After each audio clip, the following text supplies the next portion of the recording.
you stand for the pledge, please? Allegiance to the flag of the United States of America, and to the republic for which it stands, one nation, under God, indivisible, with liberty and justice for all.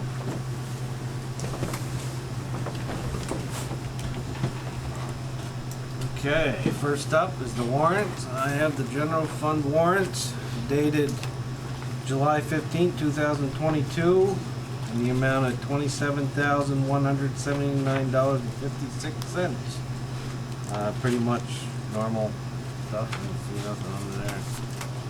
No really big ticket items. If anybody wants to make a motion to approve that. You guys don't talk loud enough. I can barely hear you. Who said that? So sad. That Jan? Mike's right there. It's not from the air conditioner. I don't know if the They're looking microphone's down. not close enough. How's that, Jen? Ah, it's beautiful. Yeah, that's the air conditioner. Was it? Okay. Yep, we're Thank just you. gonna sweat. It's cool. Yeah. Just Use do your a fast outside meeting. voice. Okay. So we have a warrant in front of me for $27,179.56. Anybody wants to make a motion to approve that warrant? So moved. I'll second it. Any further discussion? One thing I wanted to ask Alan, how come we go to Georgia Auto for parts instead of right in town? Sometimes the stuff in town, they don't have it. We check O'Brien's, we check Federated, and we deal with Georgia Auto.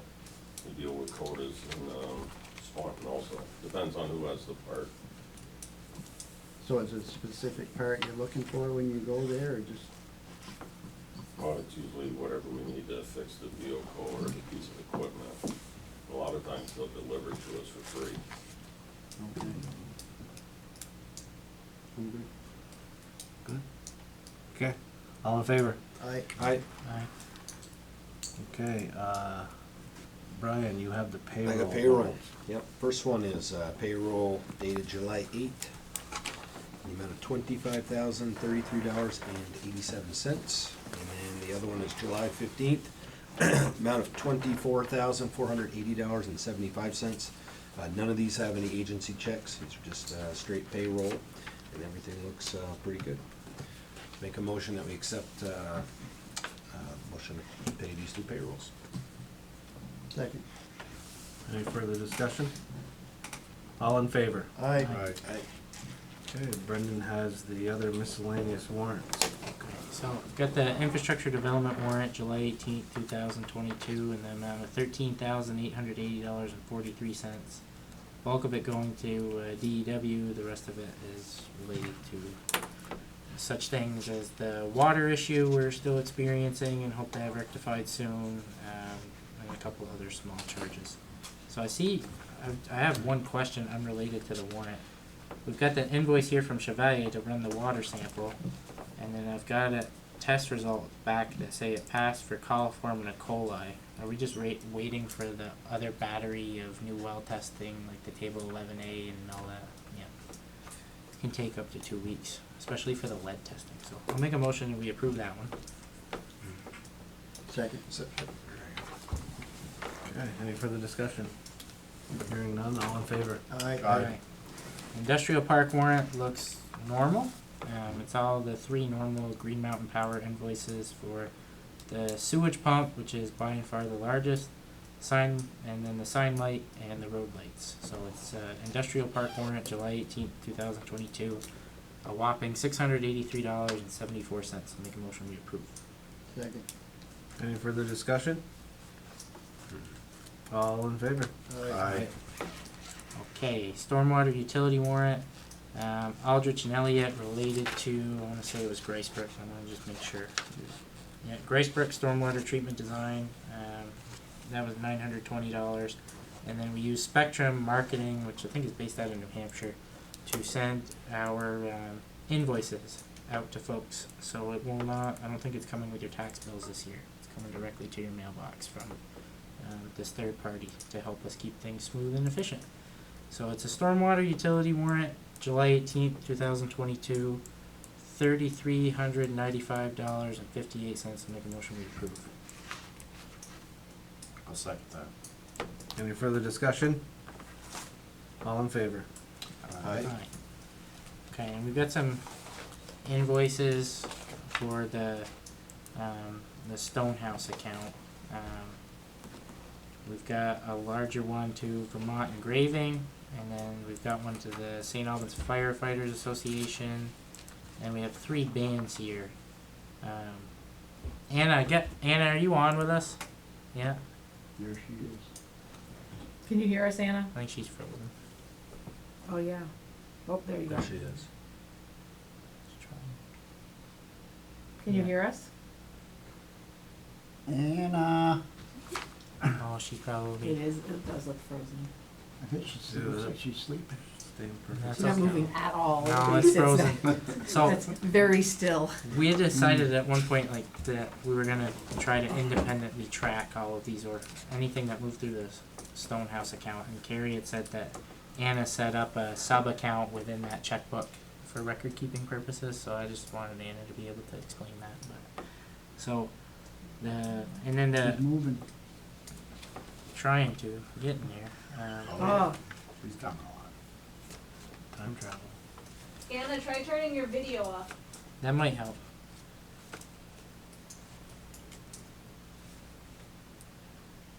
So the firefighter association, that was for the meal tickets for the Great Race Runners. That's $819. The Firefighters Association runs the best booth of A-Day, in my opinion. And then the engraving, I didn't read the invoice. It's the first time we have it right in front of us, but my guess is it's for the Giving Tree. Am I right? No? It'd be the awards for the great race. Got it. So Anna did set it up separately, so when those invoices are going in, events like that, it goes under Stonehouse sponsorship, so she can keep track of it with the money that was donated in sponsorship that goes in. Outside now. And if it's work being done on the Stonehouse, it just goes She's in the walking down Stonehouse. It's like Flat Stanley, but it's flat. TV, Anna. See where you go. Thank you, Al. she said she was having issues with her internet before, so. That's why I took her antenna out, so I just. July 18th, 2022, Stonehouse warrant, $4,676. Motion to approve. Wait a second. I'm doing all of it. Go ahead. Second? Sure. Any further discussion? No. All in favor? Aye. Who seconded that? Brian. You, Brian. Thank you. Okay, and we have minutes. We have the minutes of Wednesday, July sixth, 2022 in your packets. Anybody want to make a motion to approve? I'll make that motion. I'll Second. second it. Oh, thank you. He's That already was working Jack so and then hard. Jeff. Any further discussion? All in favor? Aye. Okay. There's another set from the 12th. All there is, I didn't do that. Okay. Short. Short. One pager. Make And a motion then- we approve For July 12th? the special meeting to set the tax rate, right? Yeah, that's what it was for. Yep. So moved. I'll second that. Any further discussion? All in favor? Aye. Now, Anna said something to me today about we didn't sign the. Well, yeah, right here. it's right here, Oh, we it's right got it, there. the tax rate stuff, we'll sign that at the Yeah, end. I got a bunch of stuff to sign, Yeah. including that Should one. we start it around, or do we wait till after? Well, yeah, we'll get to that in a minute. Okay, then. Okay, public comment, anybody here got a public comment?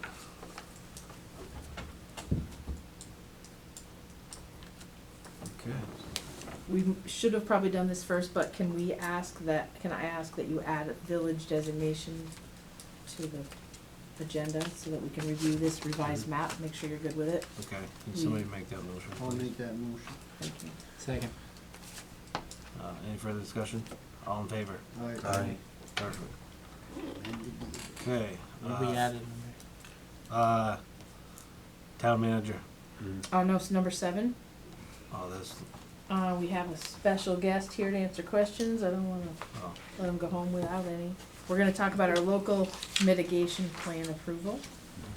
Sean Coleman is here from Regional Planning. All right, could you come forward, please, come sir? right up. He's worked on this, resubmitted it to the state with the changes you should have seen in the. Well, I'm sure you've all read it cover to cover. I got through a good portion of it and then I fell asleep. I looked at the Some parts are interesting, others Yeah, are. some are and some are. What's that? Some are interesting, but some are. I think some parts you're James Patterson, other parts you may as well have been writing a thesaurus. Yeah, that's right. Yeah, it's pretty dry. It's a FEMA. The mitigation plan is it has to follow specific FEMA guidance in order for the state to accept it and for FEMA to accept it. And it's used to get towns to try to plan for disasters, to reduce long-term damages and to reduce long-term vulnerabilities to communities.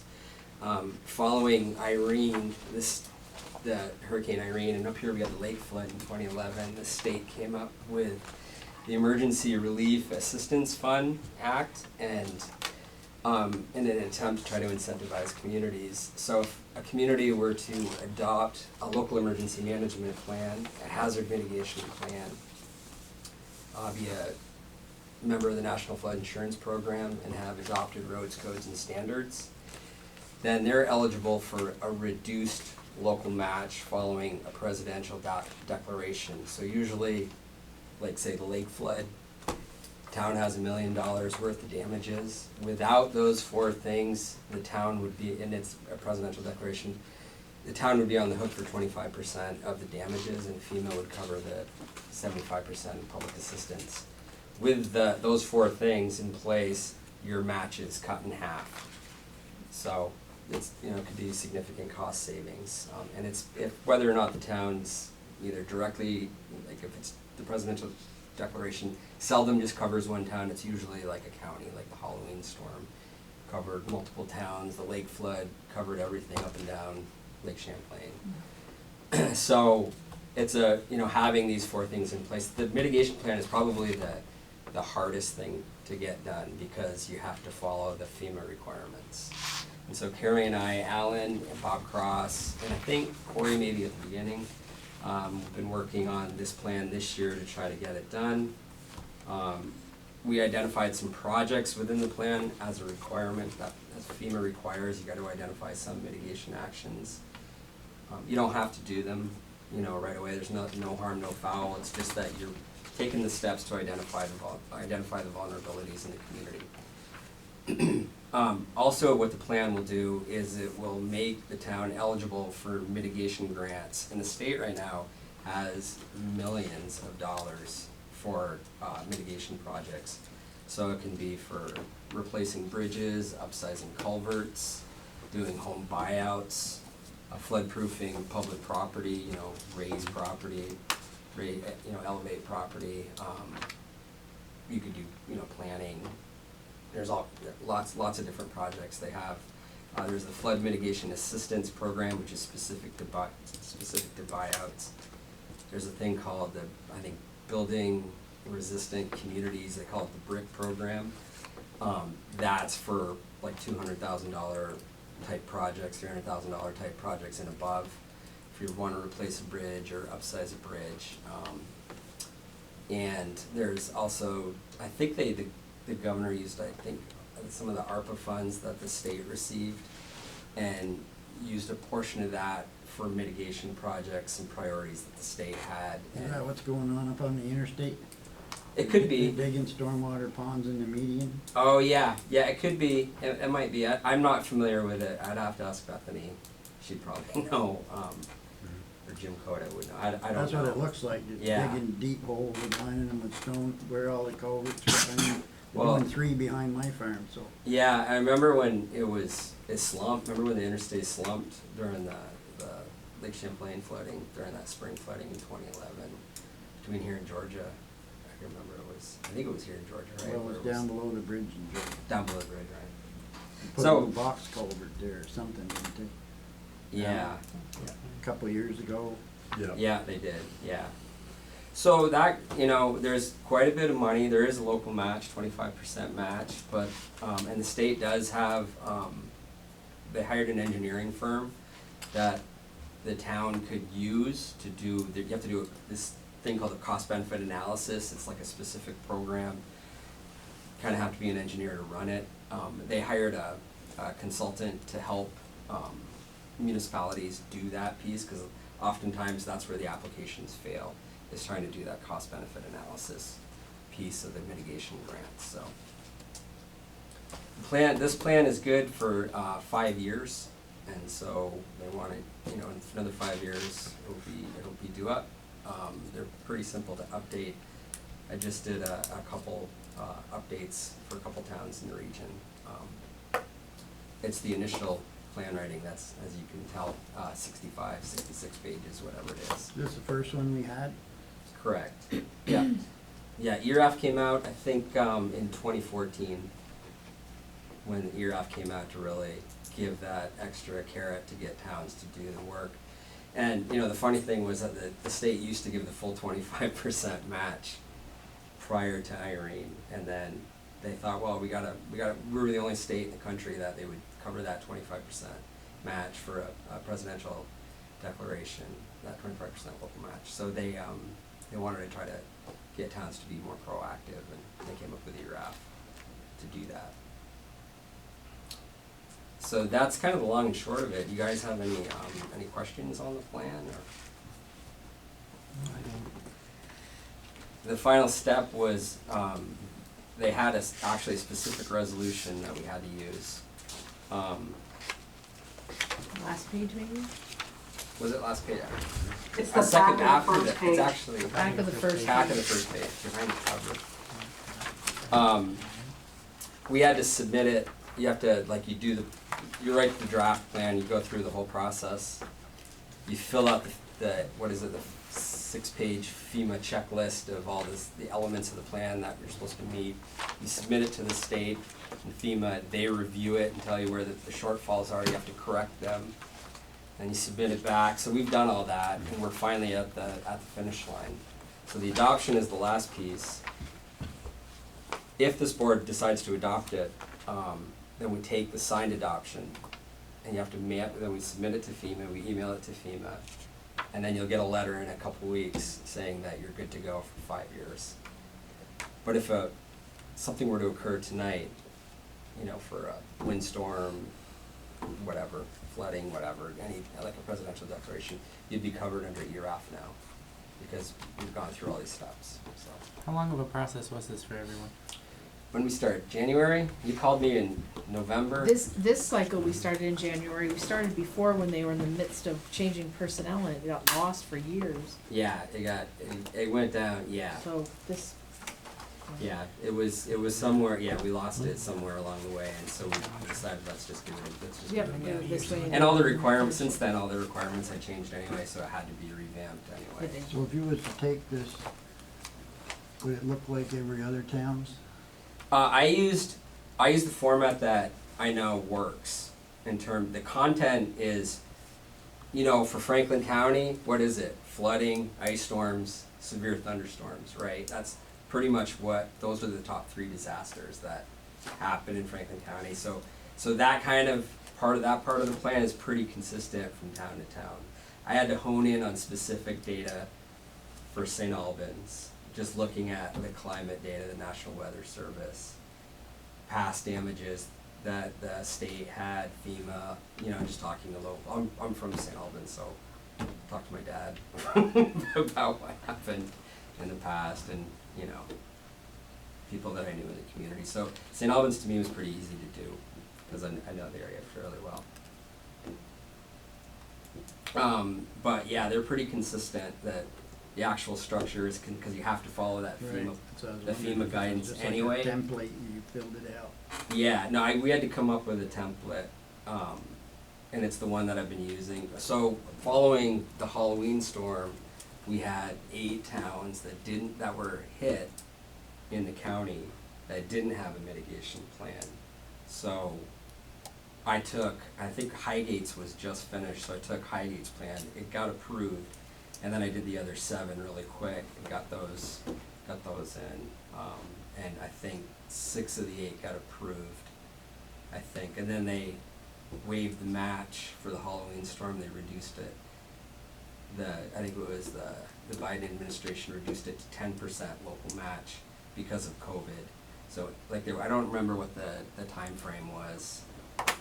2019 disasters, I think, to current, they reduced the match to 10% for everyone. But that's gonna go away, and we're gonna go back to 25. Jen, did you put a clean copy of the resolution in the signature folder? Or Yeah, we've got it right here. You do? Okay. It's there, yep. So we'll just sign. I'm not sign gonna it. read the whole resolution because we've all had a chance to see it ahead of time, but I'll make a motion that we approve the certificate of adoption for the Town of St. Albans Hazard Mitigation Plan. And that's what it is it's a resolution adopting that plan. So it's a full-blown resolution. So make the motion, we adopt it, and then authorize Jonathan as chair and Brian as vice chair to sign it on behalf of the board. And then Anna will attest to it when she's back in the office tomorrow. And Anna is listening. She said her computer or somebody, it's not me, but keeps muting her unintentionally, so she can hear us. Second that. Thank you, Brian. Any further discussion? All in favor? Aye. That passed. Thank you, Sean. Great, thank you. Thank you. you. Have a good night, You everyone. too. So a lot of people ask for the $7,800 and change we paid in RPC this year. What do we get? We get Sean. People like Sean can help us apply for grants and keep our house in order. Pretty cheap volume.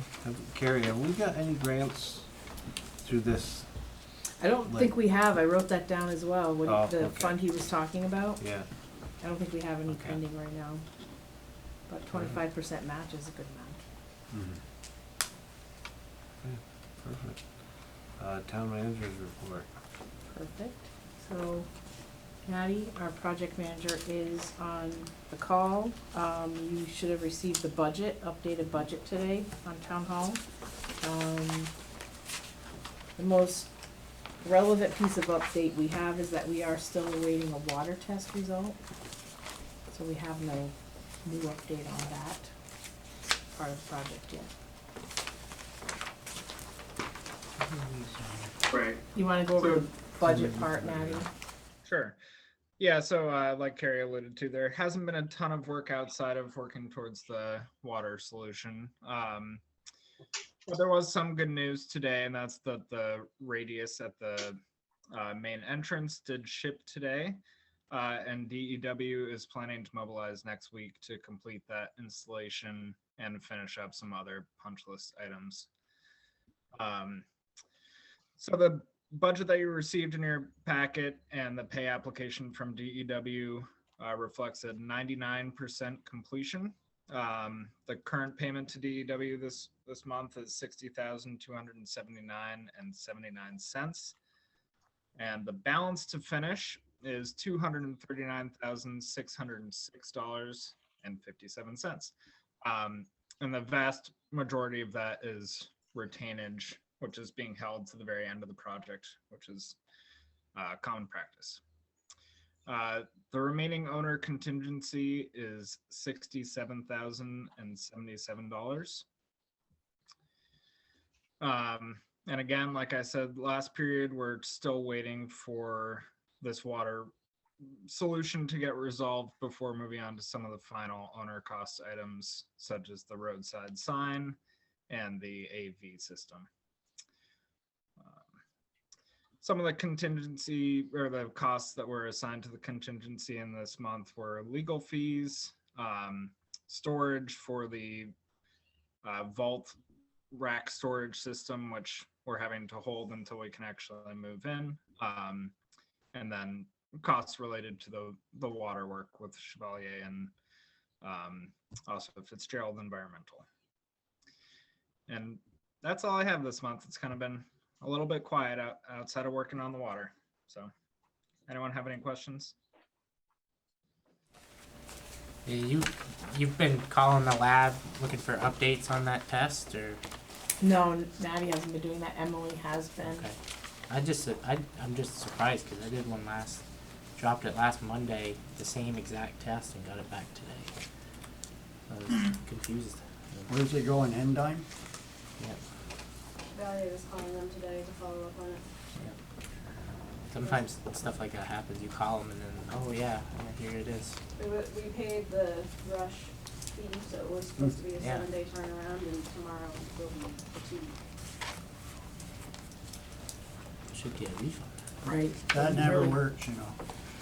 When you Paying order rush. parts for your farm machinery, that you get next day, the extra $11-12 for next day shipping, and it comes 3 days later. 11, 12, Well, whatever. 100. Yeah, I was gonna say. That was pre-COVID. It still couldn't get it. Any other questions for Natty? Just on this spreadsheet, can you just point, I kind of just, so what we have left over for money, like, where is that? Is that 24,916? Well, so the owner contingency, which is what will be some of the final costs will be applied to, is the 67,000 figure you'll see at the bottom of the block that's in blue. I don't see it. It's in the middle block. So it starts with owner FF&E summary. And if you go all the way down under owner, Okay, I see it. owner contingency. Yep. See it. The $320,000 number you see 3 lines below that, Okay. that's the balance to finish. Okay. So, I have 2 questions. Am I good? Can I go? Mr. Chair? Yeah, but like, so you have I'm gonna hit that. go ahead then. Yeah, so we still need to see phase 2, hardline, phase 3, because we asked money questions. Yep, that's and true. I just don't know where we're at, and we're still trying to figure out if the $4.5 million that we voted on, if we can reimburse that general fund for the paving expense for the base coat, like Mm-hmm. our chair would love to see. That's true. Yep. So, I just like, that's all. It's just gonna take somebody that's been with the project for the whole duration to break it out for us, and then I think we'll be in good shape. It's gonna show, I mean, if we're rolling, tens of thousands of dollars in phase 2 contracts over to this budget, and we're not over by even 100,000, I would think we're under budget on phase 3, but I just can't point to it and say that with certainty. So, if we can do that and then figure out how much we paid Hungerford Paving for that base coat, and then maybe even expense it sooner than later to reimburse the general fund, that would be. I don't think we're gonna have that much left if that's what you're hoping for. I just wanna set realistic expectations. I mean, with that 67,000, that's what we're paying for this additional, all the additional work on the water. 67 grand. No, but then just that, plus we were hoping to get some AV equipment in the select board room to avoid this setup. That would take maybe 40, cause it's just a one-time, well, not one Okay. time, it will have to be Well, just replaced like eventually. under the top one, under the owner administrative costs, if you go under service, there's 3 of them that say phase 2 contract balance rolled over into phase 3. So it's like we're at total project cost with contingencies, contracts, owner 4.5 and like $87,000 over the 4.5.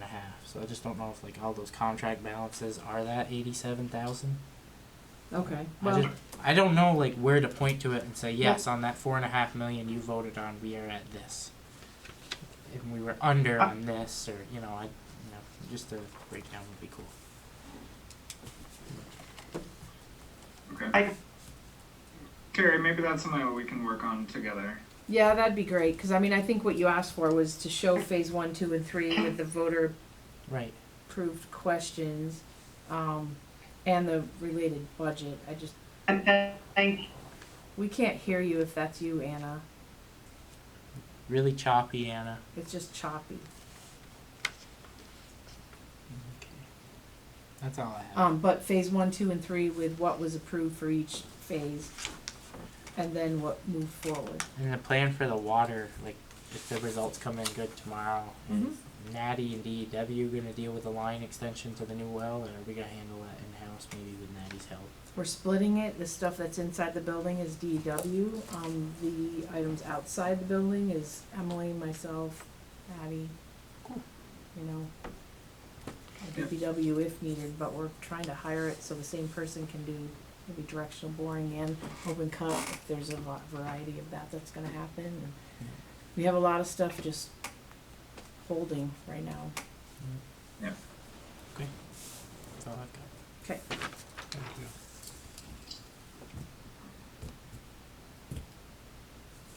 I guess we're good, Natty, for now. Thank you.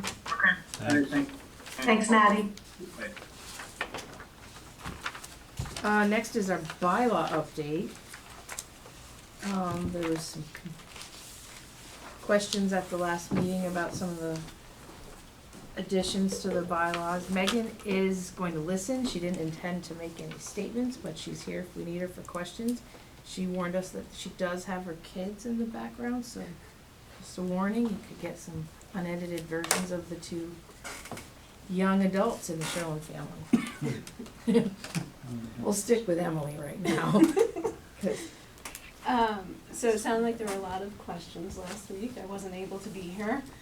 I kind of want to back up a little bit and just explain that when we were going through the ordinance amendment in May, I explained that I had pulled a lot of this language or similar development-related language out of the ordinance, so that the ordinance sort of strictly speaks to the utility, how the utility functions, how bills go out, things of that nature, and then development-based language can be in the bylaws, so that when somebody comes to the town trying to build, they're not looking in different places for the information that they need to be able to get their full picture. So that was part of the intent. The other part of the intent is to recognize water quality needs, sort of on 3 different levels, being wetlands, streams, lakes, ponds, and then also the stormwater component and how stormwater impacts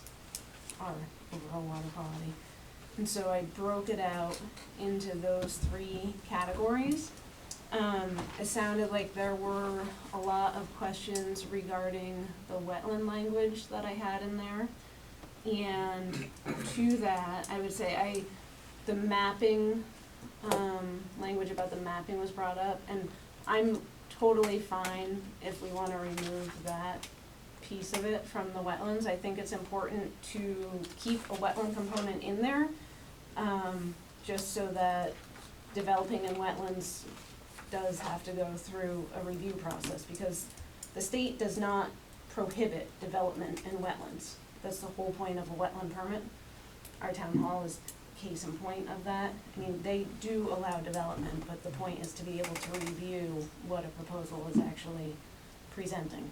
And I think at the town level, we do have a lot of knowledge of our resources that might not be available at the state level.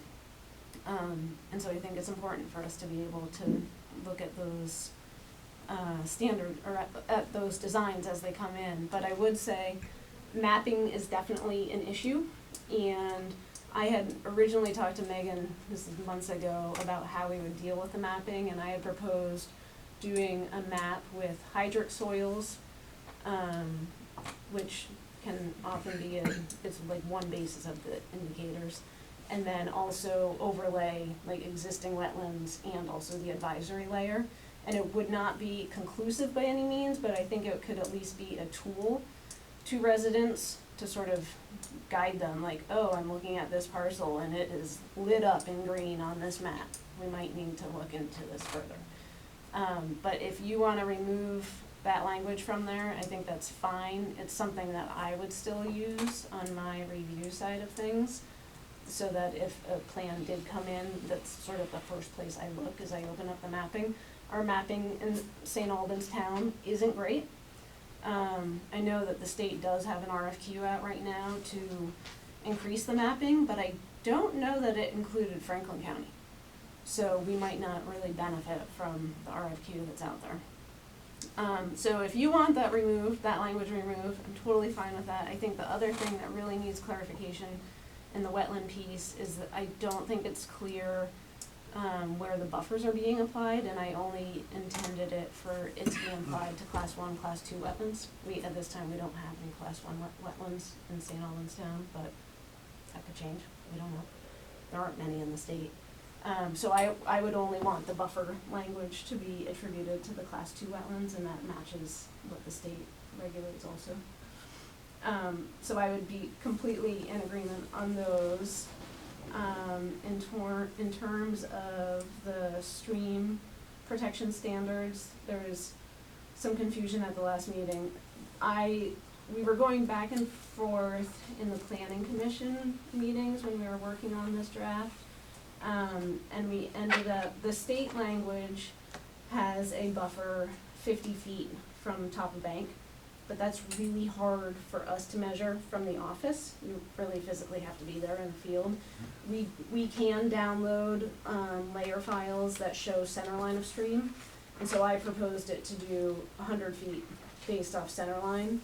And so the map that I sent last week sort of showed the outline of the state language and how our 100 foot is actually within that language. It sounds more drastic, but it's not, just because they're measuring from top of bank and we're measuring from center line, so theirs starts further out. And that would only be applied to Rug Brook and Stevens Brook, which they have listed impairments. And then I also included Jewett Brook because it's been listed as impaired, but the total maximum daily load hasn't been set yet by the state, but it could be any day. So as soon as they do that with Jewett Brook, we're gonna have to take the same actions that we have on Stevens and Rugg with developing a flow restoration plan and things of that nature. So it's just a matter of time for Jewett. And I think Millbrook, I don't know if Millbrook is listed as impaired, but also doesn't have a TMDL. So that could also come into the same sort of realm of things. So I didn't hear too much discussion about the stream piece of it last week, but definitely after we go through all this, let me know if there are still questions or concerns. And then the stormwater piece of it, Jack, I know you've mentioned a few times that you don't know why the town is taking these over. And I totally empathize with that concern. I think it dates back pretty far. I think back in 2013, the state put out a sort of a policy to all of the towns that had an MS4 permit and asked them how they were going to deal with these expired permits. At that time, there wasn't a new permit for these, specifically for neighborhoods, like residential neighborhoods that were built as a development. At that time, there wasn't a permit that they could reapply under, and that did not come out until this past year. And so in 2014, I believe, the town of St. Albans said that we would take those expired permits under our MS4, and we would deal with them that way. And it protects all of the homes from having clouded titles when the title attorneys are doing searches. And I went through our neighborhoods that are impacted, and it's like 400 homes. It's actually even more than that. I stopped counting at 359, and then I found a whole other permit that I hadn't added in. And then we have some also in our flow restoration plan and in the phosphorus control plan that also sort of get encapsulated in that. So it's a lot of homes. So, we're not gonna do any more, are we? Roll more in. Right. Well, to speak to that, so we have flow restoration plans for both Rugg and Stevens Brook. And that, the point of that plan, there is a storm event which occurs on average once a year over a 24-hour period, and it's about 1.9 inches of water. And with that storm event, it is creating huge sheet flows off of impervious surfaces, and it's hitting our streams and causing major erosion. So that's the entire point of the flow restoration plan, is to capture that flow and slowly release it back into the streams so that it stops or slows down the erosion. So doesn't every development now have to have a retention pond? Bigger ones, yeah. Right. Anybody, well, now with our new rules, any development over a half an acre has to come into compliance with stormwater. So, I mean, like I go through the industrial park, they got a big one they built in there, I've seen a few others being constructed. Yeah. And are we due to take them over? We are not due to take them over, so we can discuss the different ways of doing that. I know in different municipalities that I've worked with, if they were brought up to current standards, then they would pay an application fee. We would review it, make sure they are at current standards, and then the town would approve taking them over. But I will say, the other piece of this is the phosphorus control plan, where, for example, we recently accepted Loomis Lane, and there's a side shoot, Vivian? What is it? Ethel. Ethel. Okay. So we accepted those roads, and in that, we also accepted a dry detention basin. We got credit on our flow restoration, our phosphorus control plan because of that dry detention basin. So we do have to accept a number of these to be able to create what we need to create. And like with the flow restoration plan, a lot of times, these ponds are already constructed, and all you have to do is put a smaller orifice in to slow down the flow, Right. and then we get credit for it. So if we're not accepting them, the town has to go out and build these from scratch, which is a very expensive procedure. And so the cost savings isn't really there. So you don't think in our development review process or whatever, I mean, that we could attach a fee to these bigger ones, like companies or big developments that? We're not taking on companies, we're just taking on residential, like neighborhoods. We're not taking on. So could we have, I think what Jack's trying to say is why should everybody pay for maintenance of neighborhood ponds? Is that where you're hitting at? Well, I mean, in my years gone by, when I sat on the DRB and everybody had supposed to form a homeowners association and put money in every year for these ponds, and where did it go or whatever happened to it, because there was no follow-up on our part. So for a lot of these modification, like Tanglewood, for example, Mm-hmm. like I have a final design ready to go, shovel ready. As soon as I can find grant funding to apply to it, we can start construction on that. And the funds that are in that homeowner's escrow account will be applied based on the amount of So they'll put impervious. something in. Yeah, absolutely, absolutely. Yeah, no, it's not just a free get out of jail. It sounds to me like at some point, Alan's gonna have to have a separate crew to go around and mow these things all Potential, summer. I mean, so mowing is a couple times a year. The stormwater utility did buy a new walk behind, for DPW to help them maintain them. I think that is a cost that we'll have to look at moving forward. It's not a huge amount of maintenance for these ones that are constructed correctly, because they will have a pre-treatment, and usually it's in the form of like an enormous catch basin or something. And so that's where most of the sediment will get captured before it goes into the pond. These older systems with the expired permits didn't have a pre-treatment. Right, so they're and filling up and we gotta right, get so- in there and clean yeah, them so at then our you- expense. Then it's a big expense. So any of these with expired permits, those neighborhoods have to participate in getting them brought back up to current standards. Financially participate. Yeah, I was gonna ask, I mean, over the year or so I've been here and learning about it, seems like there's been a lot of grant money that's come in though, correct? And so how much, I've gotten because I mean, it is, 400,000, I think, in Yeah. grants, and I mean, there's more to and come. the total budget that we've raised from the town is how much?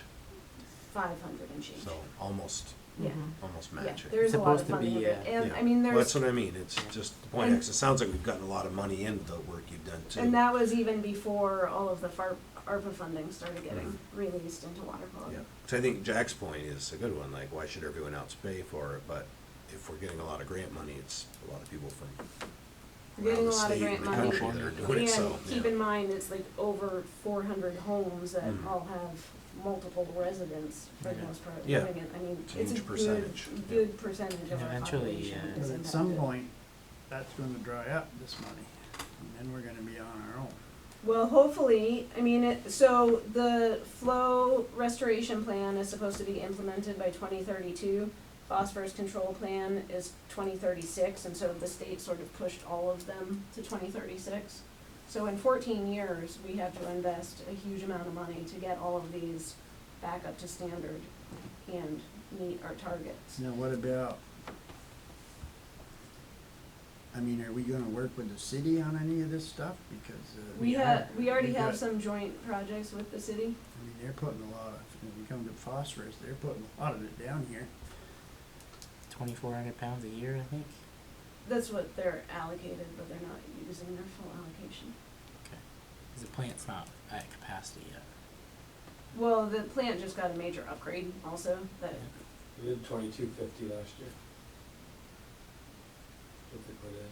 for the total. Is that metered through the plan, or? What's is it that cost what to it is? mitigate? That's reported by the city to the state. What's it cost to mitigate 1 pound of phosphorus? I don't know that off the top of my head. There's no, like- It depends I on, know I know there's multiple water quality people in the room. That's yeah, why. it depends on what part of the economy you're working in. Obviously, agriculture's the lowest, Yeah. and, municipal sewer systems are the most expensive. But not like future mitigation, but like once it's already like dumped in the bay, is there like a industry standard of like costs you $5,000 a pound for everything you put in for the last 10 years? I don't know if there's like a rubric for that. Once it's in the bay is the most expensive. Right. So you're talking like, We're trying to keep it out of the bay. I guess I'm wondering like the because everybody likes to go, oh, blame the farmers. It's the farmers that are spreading manure on the field so close We're to the used water. to it. But I mean, if we're literally dumping 2,200 pounds a year from a wastewater treatment facility directly into the bay that has huge algal blooms and will in like a matter of days, if not. Oh, it's coming. You can Yeah. smell it. If Yeah. If you look at what wastewater plants actually produce though, of the overall lake's phosphorus load, it's 7%. 7%. Compared to like stormwater. Even if which you is- use $50 a pound, it'd be $112,000. $50 a pound in the legislature was a cheap But remediation effort. that don't count the big storm events where the thing overflows and Right. we don't know how much got away.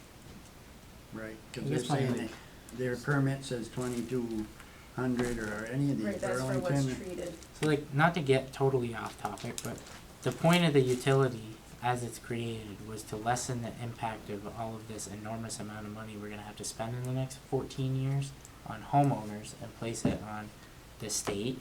I mean, the railroad, I think, even pays us like just 15, 20,000 a year, and the railroad doesn't really pay much to anybody.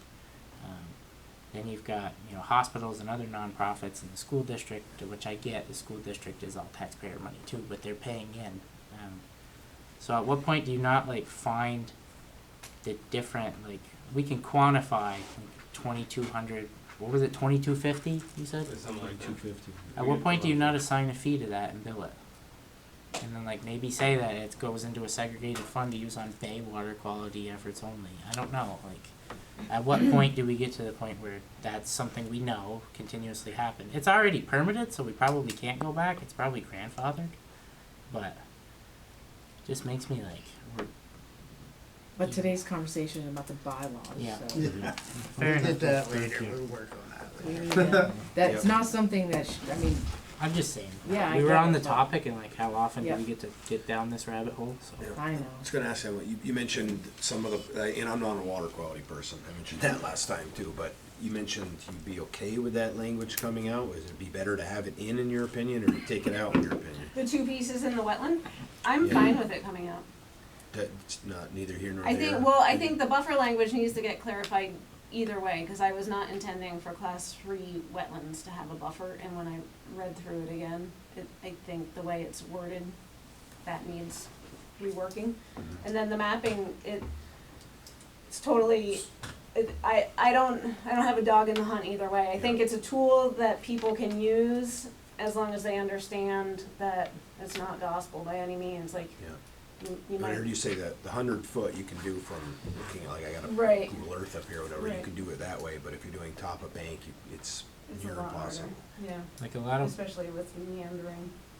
so this So I have a question. Why would the town want to have anything different than what the state has for rules and regulations on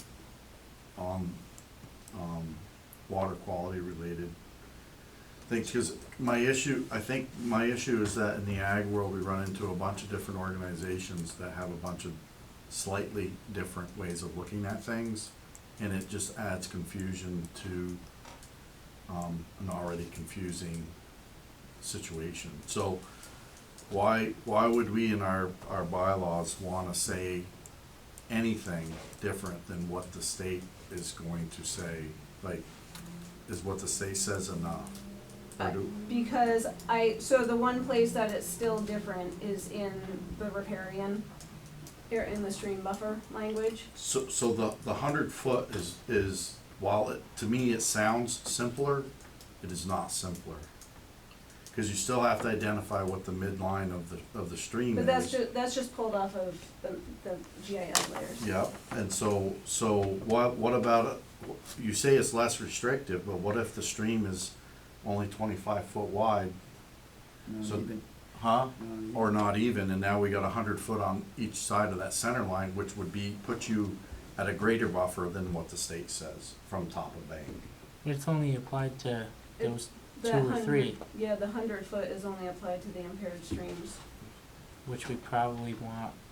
Why would you want it to be any different than? I guess I get exactly what you're saying, and I have the same question.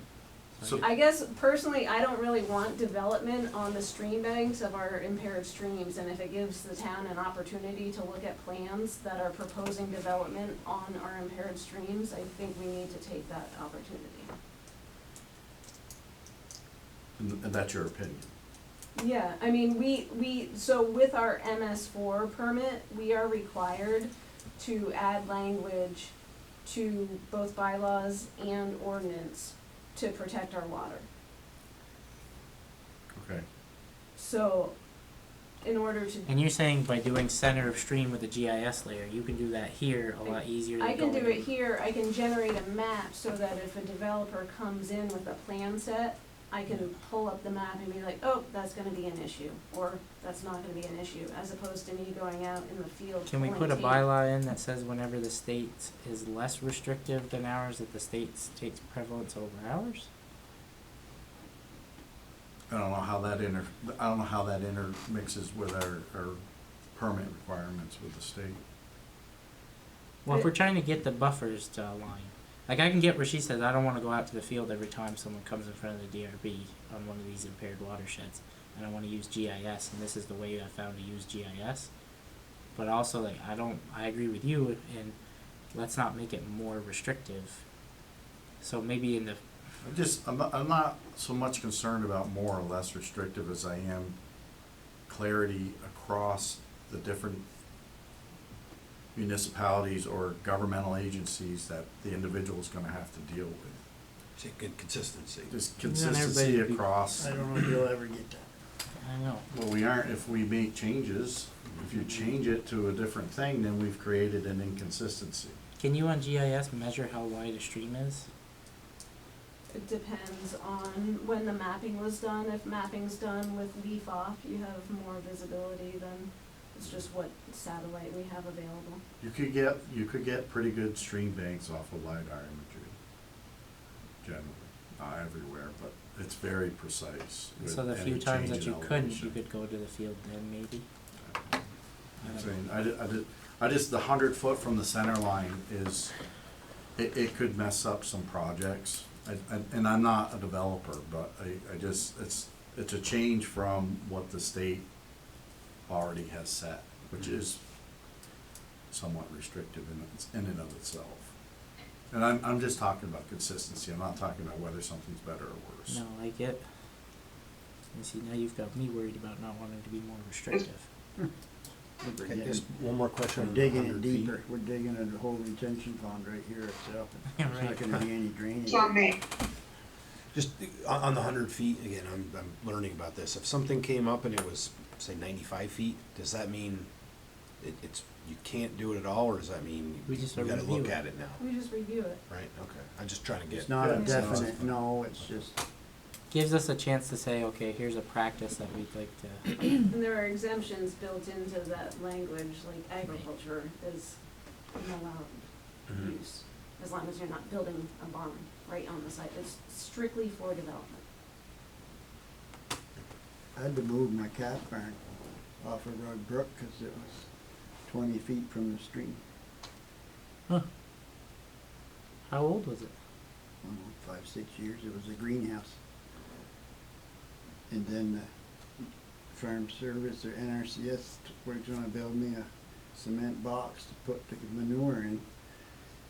And they said I had to get a variant. And then the next sentence they told me they wouldn't give me one. Wow. So we moved it. So I'm looking at the memo that you provided, which was helpful, and I saw that you had language from a previous review, which also puts it in context, which is more than helpful. Because I mean, you've got a 5-member board of people. Like Jeff is technically qualified to understand this, in my mind. I know enough. I think Jack and I know enough to be more dangerous than the average person. I'm dangerous at anything that has. Yeah, you're a dangerous man. It's just hard to like find. We're always nervous that we're going to put somebody behind the 8 ball with creating a new regulation, and then we're also worried consistently about any new regulations. Thank all 5 of you. No worries. And what it might cost the taxpayer to effectively enforce. So I guess my only other question is in the cases where it says when the DRB finds, or which I think is the common nomenclature throughout the whole set of bylaws, is when the DRB finds that. Are you acting as the advisor when informing the DRB to make? Because we're not like if you asked me to make a decision on that as a DRB member, if I tried to put myself in those shoes, I would say I don't know enough to be technically qualified to say that. That was what that third page was in the memo I sent you, was the recommendation that I gave the DRB, and then I assume they approved the project because there's a pool there now, so. So you would, these regulations will lead to reviews by you, or, if we ever expand the utility for whatever reason, there's a coordinator that does this part, they would come, okay, DRB, we've looked through the plan set, this is what we see, and then it's up to the DRB from there whether or not to even ask those questions, or is that like entered into the record and they have to answer it? No, it's up to the DRB to pursue it or not pursue it. Got it. So this is just giving the DRB and the town the authority to make Review. review To review. a matter of record so that they can act on it. Oh. Okay, so I understand a lot more than I did the last time. And it's just- I get to that same note, like I do have an RFQ out right now has a number of different categories in it, but one of them is assisting with the utility, and it can be for plan review, it could be for phosphorus control plan, like rewriting it, because we have to keep doing that periodically as we take on new properties. So any of those sort of categories all are included in that RFQ, so that we can have at-the-ready consultants available to assist, and it would be people, engineers that are qualified in these different departments to help review. And then the stormwater utility pays for all of this. Mm-hmm. It wouldn't be billed back to the town as part of a general No. fund obligation, No. because it's all about water quality Yeah. protection. So what do you need from us then, just to approve? That would be beautiful, Jeff. Approve the plan as presented. So we wanna remove the mapping part, we reach middle ground on that, and then I don't think I heard one way or the other what we're gonna do with the riparian buffers. So I guess. I can change it to be top of bank, it's just harder to map, and I can just pull in what the state uses. And I'm fine, and I think Sarah, that was one of Sarah's concerns, going back and forth with planning commission. Yeah. So I'm fine, if we wanna change the language, Can you make it work from your desk most of the time with the different tools you have in your belt, or would it be a real cumbersome thing? Cause Jeff's right. we should can keep- make it work. It's So we can not- keep it consistent. Yeah, we can make it consistent. That would work better for the people trying to follow. Okay. So what do we need for a motion here? I think we need to make those 2 changes, get a clean set in front of us at the very next meeting, and then approve it. Does that make sense? So I got one question here. Oh, you muddy in the water. Sorry, You like my stormwater, Joe? You muddied the water? Thank you. Guy's a comedian. So, A lot of people call me a clown. so like, say when a commercial developer comes up with a design of something, a Mhm. piece of property, wants to put in just say Walmart somewhere. Like, aren't they required by state to define where the wetlands are before the state will give them a permit? Aren't they required to hire an engineer to figure out what's what? In a perfect world. And then you review that to make sure it's all there as part of this. So if the engineer doesn't miss something, you tell the applicant go back and do it? Well, it all goes to, when it gets to Act 250, then, Well, what if we you're chew not it in up Act and then 250? A&R gets it, and this one gets it. I and understand, that but one there's gets a, it. I don't, maybe I'm doing this wrong, but you could also add in these bylaws, like, how come we don't make sure that, you know, they're getting, plumbing permits and doing the plumbing to code, like, We don't you know, have a do building they- code though. yeah, I know, This is but land use, not construction. I just, if the state already requires this stuff, then why are we, you know, Well, then you get into instances, I don't know. that's what I can't really wrap my head Actually, around. Like, this stormwater stuff is not, this nothing I do or pretend to do, like, You know, you're never gonna So- get it perfect, because every time you rewrite the town plan, you change this bylaw, cause that weren't working, and then you find out 5 years later, well, that didn't work either, and it just goes on and on and on. Right. You just do the best you can. I've been doing these reviews for different municipalities for years now, and it streamlines the process for the developer, because they are typically getting town approval before they go to the state level. And if I can see it come across my plate and say, this isn't wrong, you need to change this, you need to fix this here, by the time they submit it to the state, it's a complete package, and it doesn't get kicked back for a lot of reviews, and so it makes it easier on the developer's end. it's not that I don't believe you or what Well, I can what I'm kind of see saying that is, but information. it just, you know, when you pay a licensed engineer to give you a set of drawings and stuff, you think they'd have the permitting process and everything all pretty much laid out for the guy you just spent $200 an hour on. See, I just depends. thought. Like, that's Engineer. how it works in my field, like, when, you know, Yeah, but In people the- make mistakes all In the the time. ideal world, that's how it would work. You get well, there's probably just not enough enforcement. Well, that too. I think it's also, I mean, the head engineer isn't always doing the design, a lot of times it's an intern or somebody who just came out of college and who's doing it, and. Check by. Right, yeah. so, maybe having an extra check. Yeah, we beat that one to death, didn't we? So, clean set, we'll review it all, and approve it next meeting, get it over with. I'm good with that. I feel like I got my pound of flesh with the wetland maps and Yeah, other I changes. think you Well, it did. has to go back to the plan commission, Yeah, doesn't Act it? Plan Commission. So, anyway, Do we have to do public hearings and everything on that? You guys still have a public hearing, I think, has to take place here, but I don't think the planning commission needs to. it doesn't have to go all the way back for hearings? I don't think those modifications are so drastic that Okay. it would require. We'll ask Megan about it, and, Get her done, yeah, move on to something else. There's a planning commission meeting next Tuesday, so we can review those, if we don't need a public meeting then. okay. It has to, like statutorily, it has to go back. Even if this body's fine with it and we just wanna move forward regardless. I mean, not, I don't know, I don't mean that to be insulting, but I No, would if the imagine- changes, to Emily's comment, if the changes are considered minor, then we don't have to Just- go back to the plan. I just would hate to wait, I know they're digging into capital budgets. Mm-hmm. I think they're just gonna see this and go, yeah, I could see that, and then move on from it. It just seems like it'd be a step, just for the sake of taking the step. We'll figure it out. Thank you all. Thank you. The next one hopefully won't be too full of controversy, but we are reviewing the conflict of interest. It says and personnel policy, but the personnel policy is currently under review at VLCT. Well, it's in the queue, it's not being reviewed yet.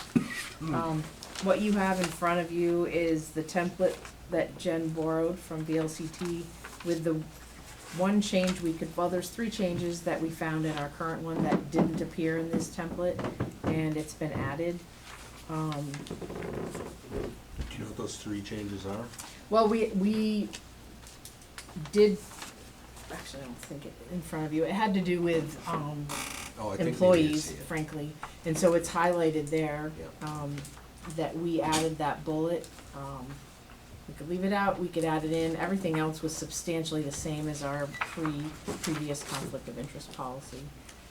What we're looking for is, if you're good with that template, with or without that change, then we will have it reviewed. I didn't wanna have it reviewed before After you, that. actually said you were good with it. I had one, yeah, I just had one question going through it. There's the part about, Article 11, enforcement. Enforcement against elected officers. And I was just curious, is there, or maybe it's somewhere in here, I feel like I read something in here on it, but enforcement against appointed officers? Because it seemed like it alluded to if an appointed officer did not recuse themselves, but say the select board wanted them to, the select board could simply remove them, is that It's- right? But I guess I didn't see it here under enforcement. Article 8 recusal, is it under there? On, Well, it was the part, page 3? yeah, And then page B, page 4? yeah, because it definitely treated appointed and elected people differently, right? So it's saying if in 8, if they opt not to recuse themselves, what happens next? Right, okay, maybe it's in there, I'm sorry, under Article 8B. It kind of infers that, right? That It does. And who would that be, the select board? More or less, yes. Okay, should that be explicitly stated, or is that just assumed? I think it's assumed, but I mean, this came from VLCT, so I guess, when they're talking about elected officials, it usually is the select board, who's the legislative body.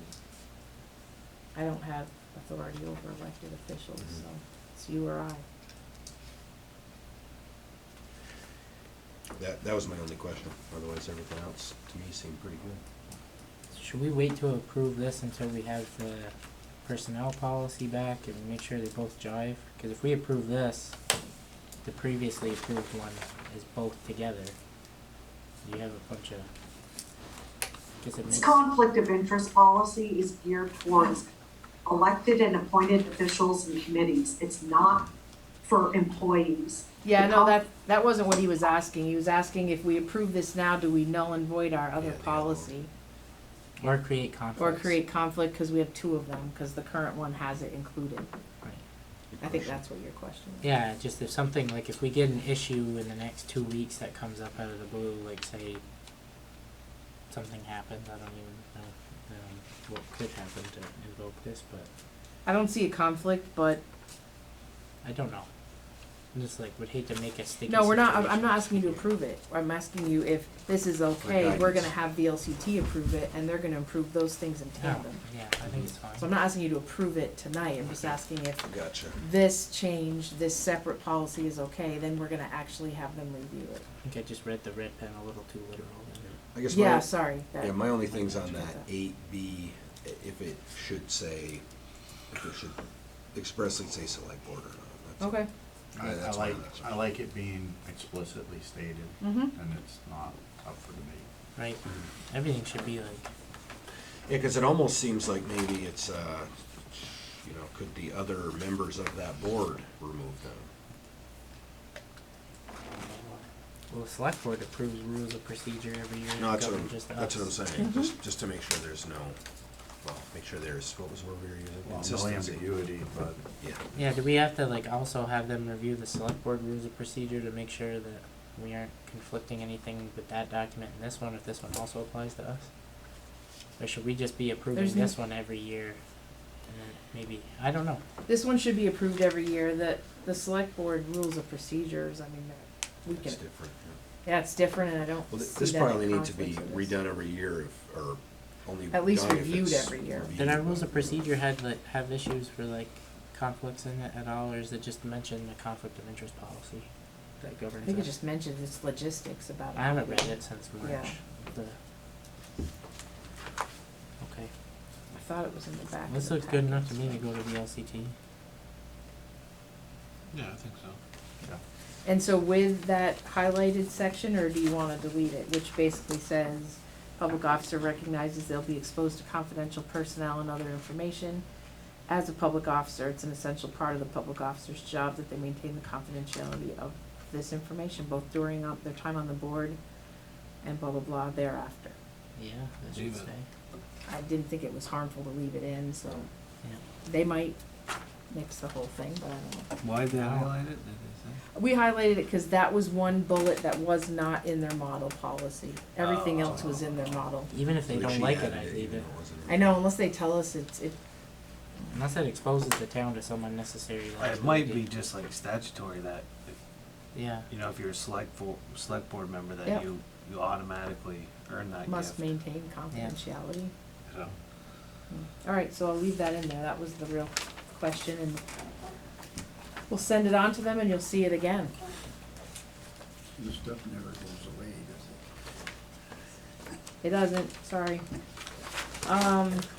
Historic Preservation Committee, as my notes indicate, Joe Uno called and, the state still has quite a bit of historic preservation funds available, so he wanted to, kickstart that committee again and get it started to meet 3 more times. I guess we confirmed that they did at least warn a meeting for February. It was hard to get people to show up during COVID, so if there's anyone who wants to sit on the Historic Preservation Committee, it meets 4 times a year.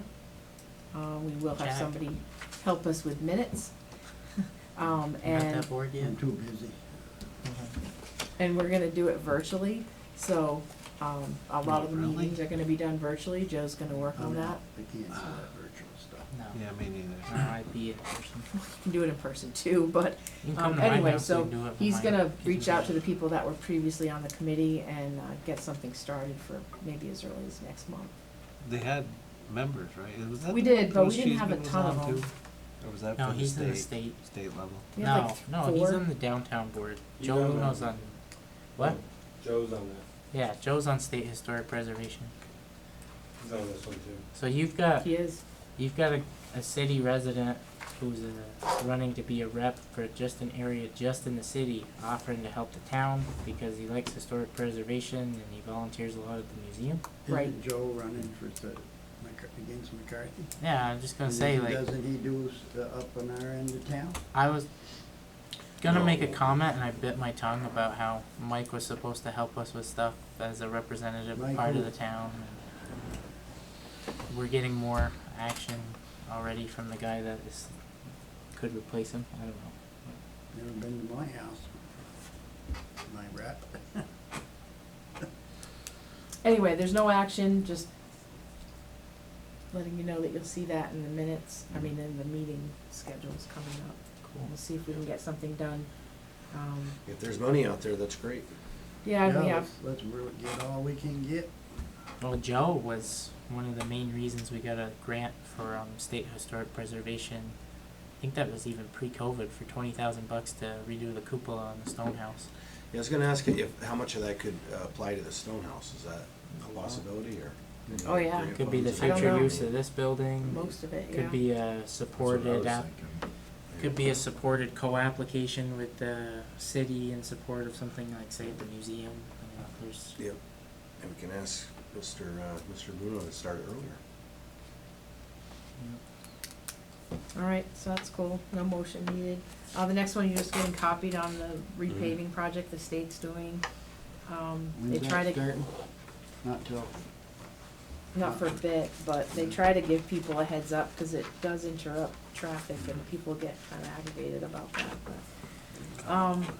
F, just a notice to people that we did, you guys met, with the town clerk to set the tax rate.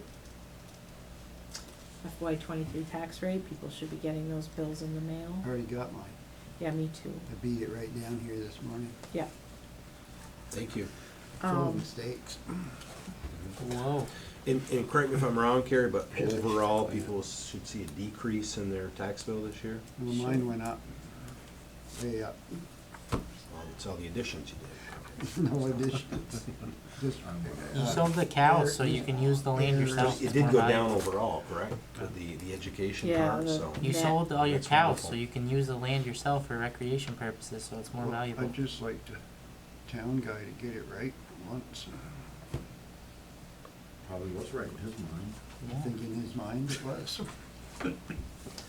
But we're keeping a close eye on it. We're gonna get it straightened out. Well, there is errors and omissions, not that we like to use that a lot, but we do straighten out quite a few properties before the end of the year, end of December, Will anyway. you recuse yourself from that motion when we go to fix it? No. Well, there we go, we're gonna need that conflict policy Yeah, really conflict early. of interest policy, you're gonna have to get that done. Yeah. And the last thing we, added was the map. You have the village designation map in front of you.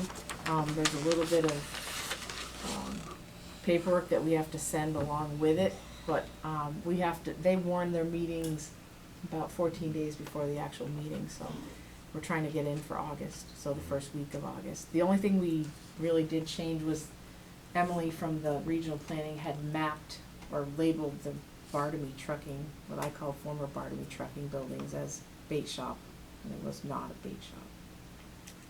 So they just removed all of the labels over There there. used to be an old town hall, or, Department of Public Works garage there. Right, Oh, really? I don't remember that. way back, I mean. Way back. And they I moved guess. You it. weren't even born. I wasn't even living in this town. I probably wasn't even. Hold it. You got on the select board and you haven't lived there here your entire life? No. Yeah. What? I've been here say 18 years. Where are you from, Swanton? Yeah. Oh, Yeah, well, Ugh, I don't know if he he's can from get the a green city. card. yeah. From St. Albans. Wow. Okay. So this is the town, village This would be center. I the- thought it the was vil- exit 19. Excuse me? I thought the village center was exit 19. No. No? Oh, That we can never- make it that way, but your tax rate's gonna go up. Yeah. We're not in the village center. I was gonna ask, is there any, I mean, I thought this yours is, would go up. this looks great, is there any, No comment. difference if it was bigger? Well, I'm just wondering if it was bigger and it had more houses in it, would that change anything for us? Or is this like I just? don't know how to is this answer a good that. spot? I don't think you can just add houses. No, well, that's what I mean, I was just wondering how that, I don't works. I know know. we added the new town hall site, We did. for obvious reasons. I mean, it can be changed, right, as We we can move modify forward it. and if things substantially change, but If there's a reason. Like, say somebody wants to come I don't know and the answer to that. Mhm. buy 10 houses up that way and put in something huge, and we need a village center tax credit, and I don't know. Well, that's what I'm wondering, all right, so it's flexible if, It is flexible. if the reason came up in the future. Strangely enough, there's no amendment option. You just apply for a village designation and it doesn't even say village amendment. Who do you like apply we this, already have. who do you apply to for that? ACCD, Yep. Who? Purse holders. ACCD, Agency of Commerce and Community Development. Oh, okay. All right. I yep, thought they meet monthly. These abbreviations don't mean nothing to me. And it's just informative? Or are we, No, we already proved that we already application. did, right? Yeah, that's You're, what I- yeah, okay. just so you know, Just let. and if there were, I Review wanted to for make that. sure it was accurate, we hadn't missed anything, but yeah, so we're gonna apply for that for August. Perfect. You happy? The bait shop being gone and all Yeah. well, I'm not sure happy just would be making the sure. word, but he's satisfied. that? Well, we had talked about it at one point, that's all. Yeah, well, we're good. Okay. We're all good. Just making sure. That's good. I don't have any new things, I don't have anything else. Okay, anybody have any other business? Your schedule. Oh, Schedule. schedule, yeah. Yep. Next select board meeting is Monday, August 1st, and Monday, August 15th, starting at 6:30 PM. Saturday night music is gonna be July 23rd. And Alan, you wanna give a brief bands or anything, or the bands that are going, or Carrie, maybe Carrie knows if you don't, I don't know. Yeah, John's got, it's a heart cover band lined up and also a Journey cover band. There is an individual that tours with him that's opening. So that'll be at the park. Tickets are on Eventbrite. I believe he'll sell at the gate also. Perfect, thank you.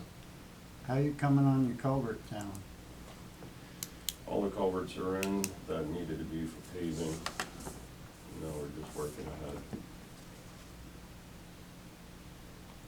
I had meeting next year's paving, oh, yeah. Anybody else? Ongoing Thursday night farmers markets are really popular. Oh, Yeah, I went down for the first time the other night. I mean, we know It was about them, great. but Yeah, I know, Place I is know. packed. Yeah. it was packed. Yeah. It's actually, our next problem might be parking, remind people that they can park at the school, it's a short walk. But The if they- swamp's drying up, the water's dropping, might be able to park some across the road. Right, get them right over there. There's trees there. gotta It's dry out happened some. before. They park on the other side of the Not too road. far. Not too far, but single file. Yeah, but the But we're park's not encouraging overflowed. that at this point, but. The park's overflowed from that event, like, more than once. We went down 2 weeks ago, there was quite a few people. Pretty cool. That's it. Yeah, I think that's a good thing. I mean, boy, it brings a lot of people from everywhere Does. down there. Yep. Perfect. No, we need a, Other business. Anybody have any other business? make a motion Yeah. to enter executive session to discuss a personnel matter to relate to town manager and Corey Parent. I'll second that. Any further discussion? Hearing none, all in favor? I Perfect, thank you. Thank you.